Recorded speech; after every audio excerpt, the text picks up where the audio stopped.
এই শুনছো? হ্যাঁ শুনছি। এই কি গো বাবা, ইস কি বাজে একটা গন্ধ। দাঁড়াও, দেখছি।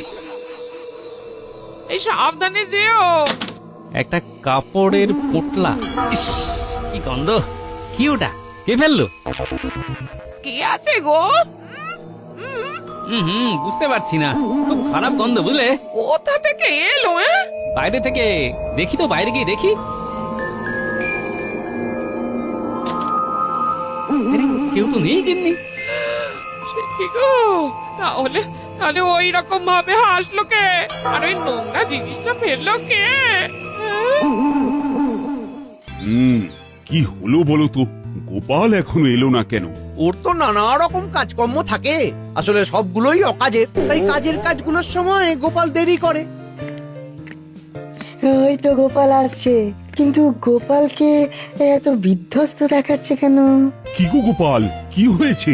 তোমার চোখ মুখ দেখে তো মনে হচ্ছে তোমার সারা রাত ঘুম হয়নি। কি করে হবে মহারাজ? মাঝরাতে কে যেন বাড়ির দাওয়ায় নোংরা কাপড়ের পোটলা ফেলে দিল। এ বাবা, ইস, আরে কে করলো? সেটাই যদি জানতে পারতাম মন্ত্রী মশাই, তাহলে তো তার ঘেঁটি ধরে মহারাজের কাছে নিয়ে আসতাম। কাউকে দেখতে পাওনি গোপাল? না পণ্ডিত মশাই, আমি কাউকে দেখিনি, কিন্তু কিন্তু হাসি শুনেছি। দু ধরনের হাসি। তার মানে ভূতের হাসি। রাজ্যতীশী, এই সময় ভূতের হাসি শোনার কি ব্যাখ্যা হতে পারে?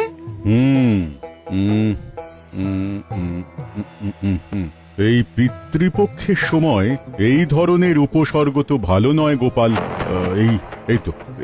এই তো পুঁথিতে লেখা আছে, পিতৃপক্ষে এই রকম ভৌতিক ক্রিয়াকলে বুঝতে হবে পূর্বপুরুষ কুপিত।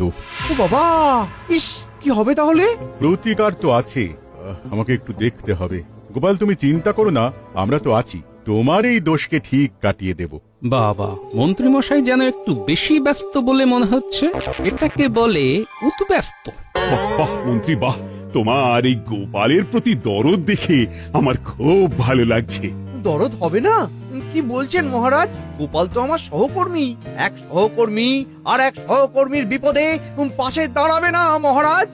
আহা, মন্ত্রীর কথা শুনে খুব আনন্দ পাচ্ছি। রাজ্যতীশী, কালকের মধ্যেই গোপালের প্রতিকার বার করে আনতে হবে।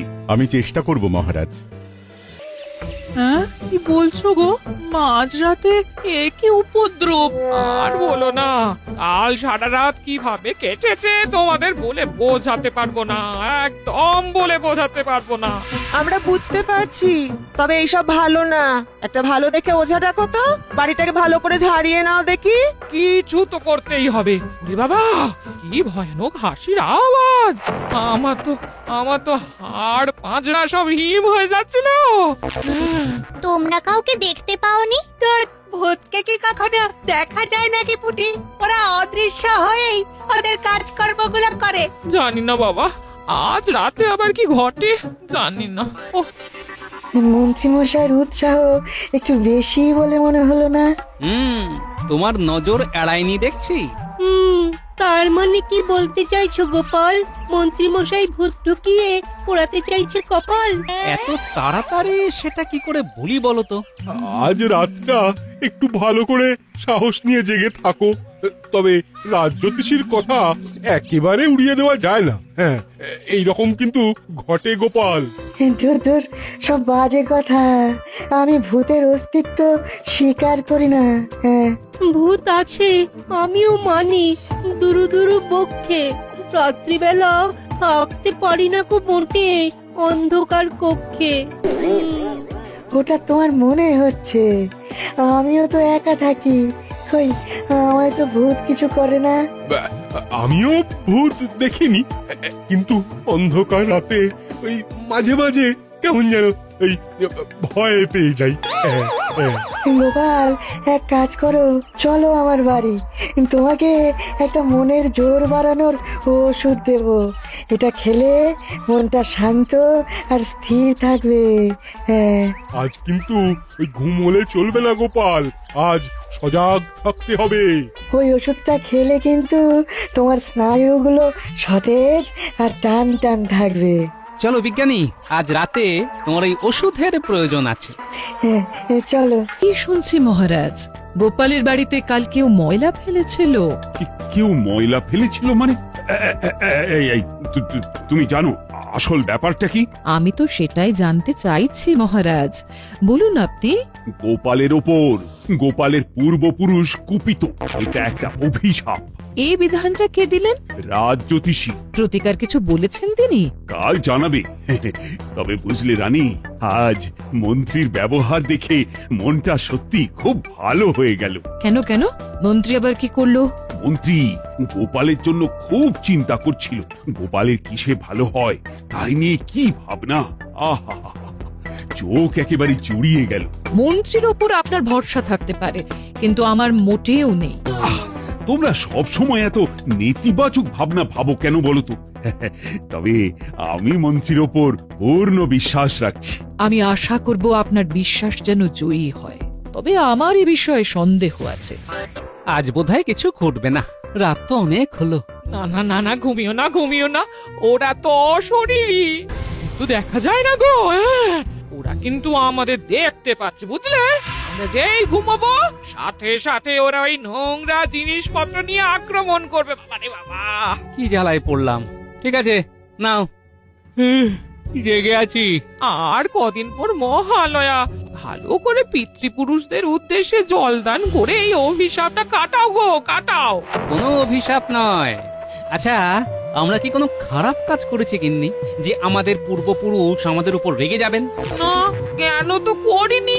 হ্যাঁ, জ্ঞান তো অজ্ঞান তো কোনোভাবেই করিনি গিন্নি। এটা কারো ইচ্ছে করে করা, বুঝলে? তুমি ভাবতেও পারো। হ্যাঁ, তোমার যা মনে আসছে তাই ভাবো, কিন্তু আমি বলছি এটা নিশ্চয়ই তেনাদের কাজ গো। কাল রাত জ্যোতিষী কি প্রতিকার করেন সেটা দেখো না। ঠিক আছে, তুমি একটু ঘুমিয়ে নাও। না না না, আমি ঘুমিয়ে পড়লেই তুমিও ঘুমিয়ে পড়বে গো, আর ঘুমিয়ে পড়লেই তেনারা আবার। না গো না, আমাদের কারো ঘুমোনো আজকে উচিত হবে না। আরে ঠিক আছে, আমরা দুজনেই জেগে থাকবো, হয়েছে? কাল সারা রাত দুজনে দু চোখের পাতা এক করতে পারিনি, কিন্তু কোথায় তেনারা? কেউ তো এলেন না। ওই তোমরা জেগেছিলে তাই আজ ঘুমিয়ে দেখো, দেখবে আবার শুরু হবে। আচ্ছা, আপনি কি করে জানলেন? তেনারা কি আপনার কানে কানে বলে গেছে মন্ত্রী মশাই? এ তোমার কেমন কথা গোপাল, যে তোমাকে সব সময় সাহায্য করছে, তোমার কথা জিজ্ঞেস করছে, তার সাথে এই রকম কথা বলা উচিত নয়। আহা মহারাজ, গোপালের এখন মাথার ঘায়ে কুকুর পাগল অবস্থা, ওকে আর ভেবে বলছে। ওই তো রাজ জ্যোতিষী এসে গেছে। বলো জ্যোতিষী, প্রতিকারের কিছু ব্যবস্থা করতে পারলে? হ্যাঁ মন্ত্রী মশাই, প্রতিকারের ব্যবস্থা হয়েছে, কিন্তু সে খুব খরচ সাপেক্ষ। মহালয়ায় পিতৃতর্পণ করতে হবে ষোড়শ উপাচারে, তারপর পংক্তি ভোজন করতে হবে, তবেই ওই দোষ কাটবে। সে তো অনেক খরচা। গোপাল, খরচার কথা ভেবো না, আরে আমি তো আছি নাকি? না মহারাজ, এ এমন এক দোষ, এখানে গোপালকে নিজের পুজোর খরচ নিজেকেই বহন করতে হবে। সর্বনাশ, এ তো গোপালের পক্ষে অসম্ভব। কিচ্ছু করার নেই, এই দোষ থেকে পরিত্রাণ পেতে গোপালকেই তো সবকিছু করতে হবে। কি মন্ত্রী, কি করা যায় বলো তো? একটা উপায় বার করতে তো হবে। একটা উপায় আছে মহারাজ। বলো শুনি। গোপালকে বেতন থেকে অগ্রিম দিয়ে দিন, এরপর ওর বেতন থেকেই প্রতি মাসে কেটে নিন, ব্যাস সমস্যার সমাধান। মহারাজ, আমার সমস্যা নিয়ে আর কাউকে ভাবতে হবে না, আমি নিজেই চেষ্টা করছি। ষোড়শ উপাচার কথাটা মনে থাকে যেন। রাখবো রাজ জ্যোতিষী। কাল রাতে আমরা দুটিতে ঠায় জেগে রইলাম, কেউ এলো না। হ্যাঁ গো দিদি, রাজ জ্যোতিষী তো কিছু প্রতিকার দেননি। আজ দেবেন বলেছেন, দেখি কি বলে।